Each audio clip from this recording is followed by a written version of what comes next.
ఇదండి పొద్దున తీసి పెట్టుకున్నాను కదా మునగకాయల జ్యూసు ఉడకబెట్టుకొని రసం పెట్టుకుంటున్నా అండి. ఇదిగో చిక్కగా వచ్చింది చూడు. కొంచెం చింతపండు పిండి రసం తీసుకొని కారము ఉప్పు పసుపు వేసుకున్నానండి. దీంట్లో ఇప్పుడు ఇదిగో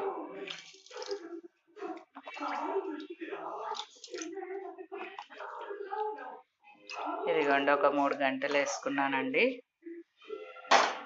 ఇప్పుడు కొత్తిమీర కరివేపాకు వేసుకున్నా. కొంచెం ఎల్లుల్లిపాయ దంచి కచ్చపిచ్చ దంచి వేసుకున్నా. మళ్ళీ చూడు బాగుంటుందండి. ఇక్కడ అన్నం అవుతుంది. తిరువాత పెడతా మళ్ళీ నాకు చూడండి. ఇంకా తిరువాత పెట్టేసినానండి. రసము అయిపోయింది. 10 నిమిషాలలో అవుతుందండి.